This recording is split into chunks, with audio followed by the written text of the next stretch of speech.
Stop buat.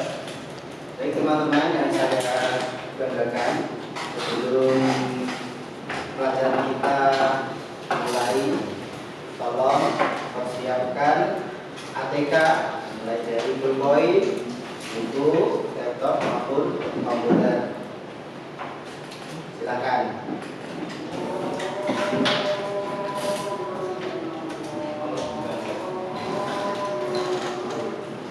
Sudah siap?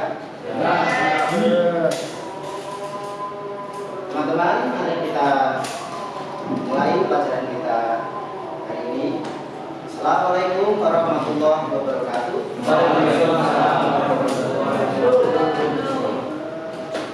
Mari pertemuan kita hari ini kita awali dengan membaca Al-Fatihah bersama-sama. Al-Fatihah.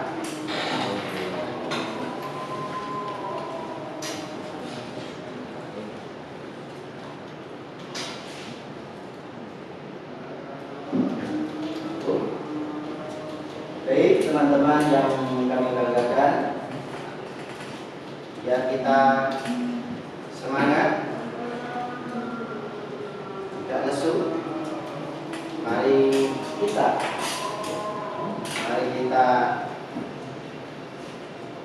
gugah hati kita bersama-sama. Tapi sebelumnya, perkenalkan saya memperkenalkan diri. Nama saya Listiono, tanggal lahir 4 Maret 1986. Kemudian itu nomor WA saya, email saya, dan alamat saya sudah cantum di sini. Teman-teman, ketika saya nanti mengucapkan masih ceria, teman-teman menjawab ceria. Kemudian ketika saya mengucapkan multimedia, teman-teman menjawab ceria. Tekan ya. Masih ceria? Ceria. Multimedia? Ceria.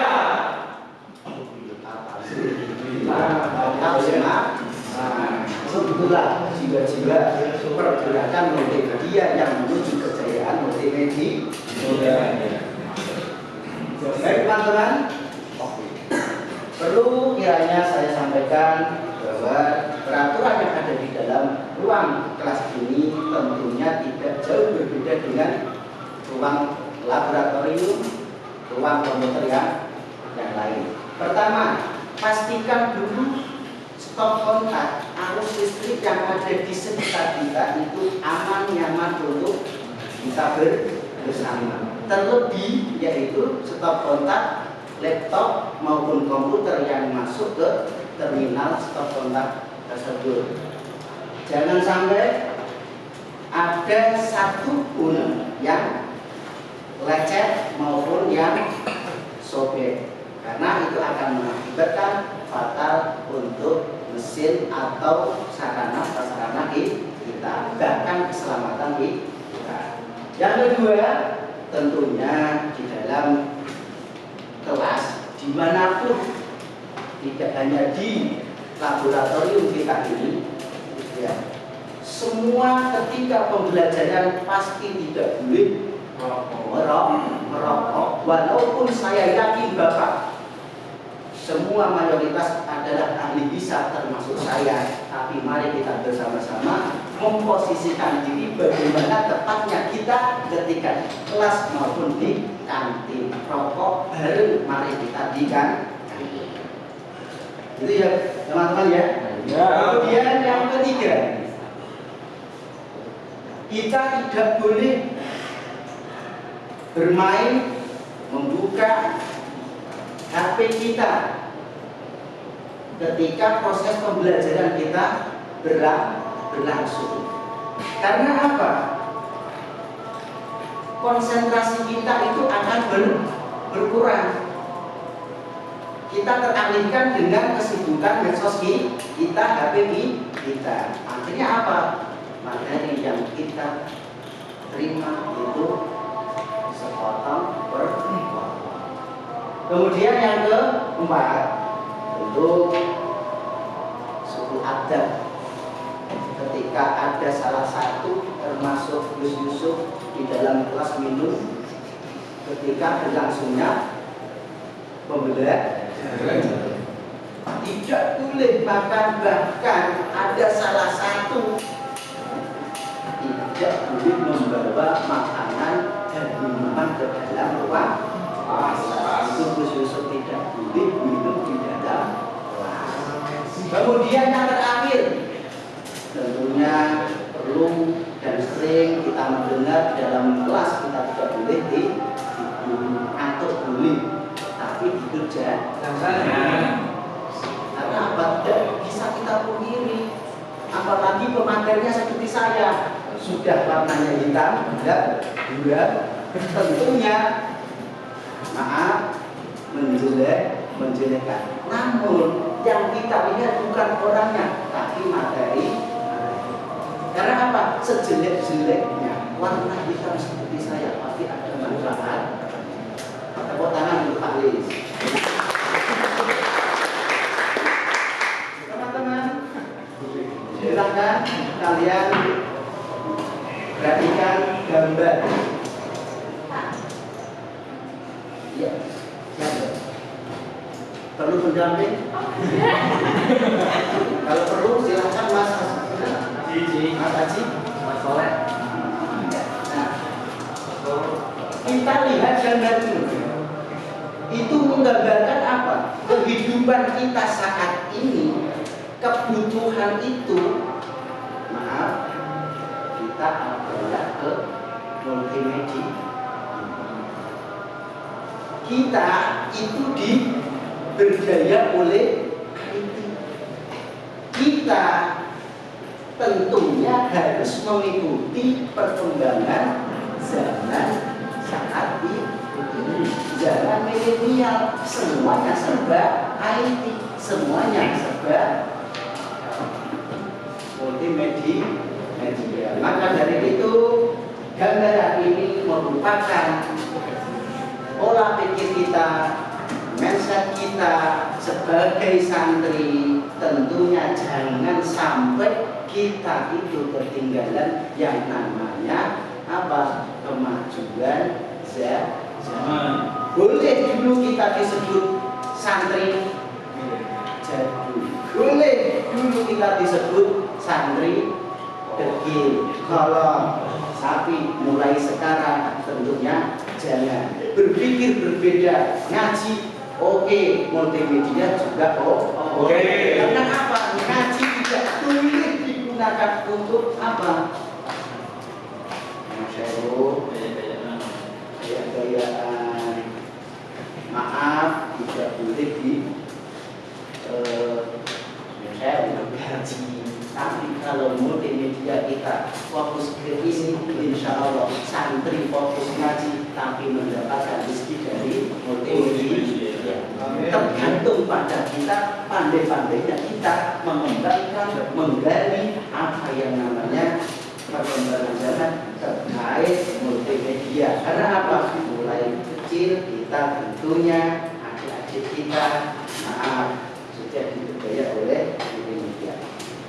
Kemudian teman-teman perlu kami sampaikan dan kami sampaikan di sini yaitu judul mengelola pekerjaan pemrograman. Pada unit J59 MTM 00024.1 halaman komputasi mempersiapkan pekerjaan pemrograman. Kriteria unjuk kerja KUK jenis pekerjaan pemrograman diidentifikasi berdasarkan kebutuhan teknis media. Sampai saat ini pasti belum ada yang dipertanyakan ya. Belum. Mama jangan sampai ada yang bertanya. Karena apa? Kita belum mulai materi. Kemudian tujuan dan manfaat. Tujuan, peserta dapat menjelaskan cara menyusun pekerjaan pemrograman berdasarkan kebutuhan teknis multimedia. Kemudian manfaat, peserta mampu memahami berbagai jenis pekerjaan pemrograman serta dapat mengklasifikasikan berbagai jenis pemrograman sesuai bidang kerjaan. Itu tujuan kita mempelajari atau belajar pada hari ini. Masuk ke materi kita. Tentunya kita sudah paham jelas yang mana programmer itu adalah seseorang yang menulis kode untuk menciptakan perangkat lunak komputer. Itu penting sekali, Mas, Mbak. Kemudian jenis programmer. Yang pertama, programmer web.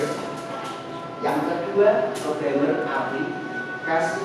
Kemudian yang ketiga, programmer embedded system. Programmer web. Programmer memprogramkan fokus pada pengembangan situs internet dan website. Contoh, pembuatan website, kemudian toko online, kemudian sosmed, kemudian layanan servis. Yang kedua, programmer aplikasi, yaitu programmer pembuat aplikasi pada komputer maupun smartphone, HP, Android yang kita miliki saat ini. Itu di dalamnya yaitu contoh antivirus browser, tool maupun smartphone. Yang ketiga, teman-teman, programmer embedded system. Di situ menulis sistem untuk mengontrol peralatan rumah, bisa konser, kamera, remote control, mesin cuci dan lain-lain. Sampai sini teman-teman, ada yang perlu ditanyakan? Dilanjut. Skill atau keterampilan seorang programmer. Yang pertama, kita harus menguasai algoritma. Yang kedua, mempunyai keterampilan membaca kode. Yang ketiga, menguasai bahasa pemrograman. Yang keempat, menguasai OOP. Kemudian menguasai jaringan komputer, desain layout aplikasi dan database. Kemudian menguasai bahasa Inggris, kemudian menguasai sistem operasi dan aplikasi lainnya. Terakhir, menguasai short management. Jadi teman-teman, di skill seorang programmer kita harus memiliki beberapa ketentuan tersebut. Jadi teman-teman ya. Kemudian lanjut, cara menjadi programmer andal. Kita bisa membuat program. Kita harus bisa membuat program. Namun kalau tidak mengikuti atau merasakan apa yang menjadi ketentuan, juga program kita, produk kita tidak bisa dipasarkan. Pertama, menentukan bidang programmer.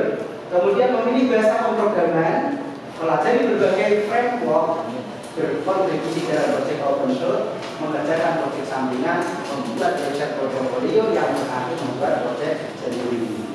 Paham ya, teman-teman ya? Lanjut. Contoh programmer sukses. Tentunya kita kalau untuk menentukan nasib kita di depan, tentunya kita harus mempunyai suatu gambaran mana orang-orang yang sukses yang sudah membangun program tersebut. Pertama, Tim Berners-Lee, yaitu pencipta World Wide Web. Kemudian Larry Page dan Sergey Brin, di situ pendiri grup Google.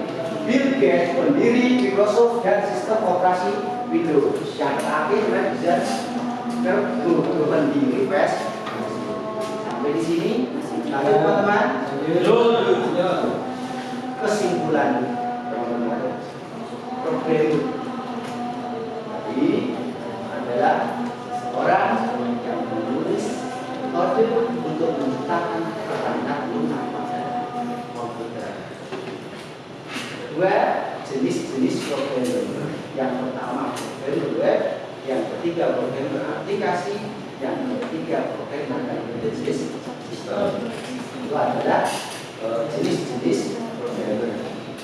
Lanjut. Nah, tentunya teman materi yang saya sampaikan di awal saat ini perlu hanya saya menyampaikan soal apa yang dimaksud dengan programmer web, kemudian yang kedua yaitu sebutkan dua cara menjadi programmer Anda. Kira-kira soal nomor 1, siapa yang bisa menjawab apa yang dimaksud dengan programmer web? Bisa tunjukkan jadi? Oh ya, Pak. Ya siap. Programmer web itu sebuah pemrograman yang lebih fokus ke situs internet dan website, Pak. Contohnya website pembuatan toko online, web sosmed atau layanan servis dan lain sebagainya. Tepuk tangan untuk Mas.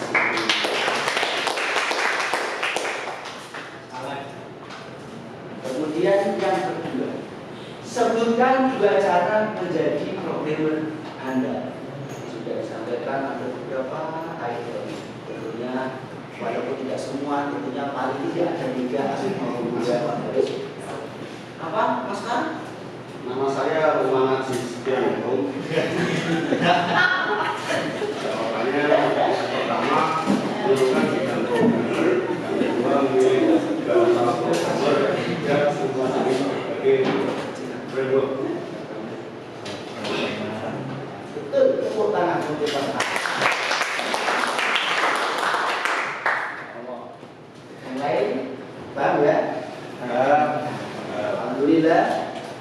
3 menit untuk mengerjakan soal yang mana soal tersebut tidak terlepas dari materi yang sudah disampaikan. Tolong pakai tulisan 3 menit terlalu sulit, di situ terlalu sedikit, dikerjakan dengan sempurna. Tolong ya. Nanti pergerakan ke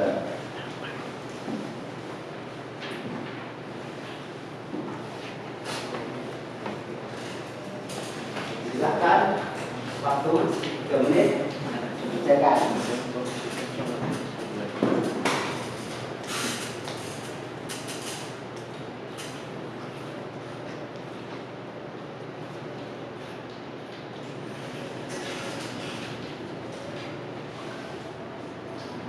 Pak Tony sudah selesai? Belum, Pak. Pak Usep sudah selesai?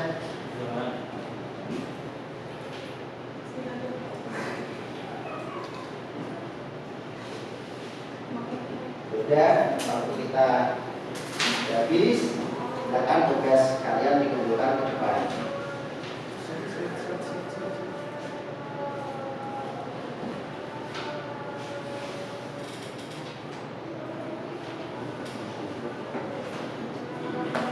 Alhamdulillah, nilai yang paling tertinggi yaitu saudara kita Mas Yesus dari Salati. Ya, alhamdulillah. Maaf teman-teman. Kemudian semoga saja ini menjadi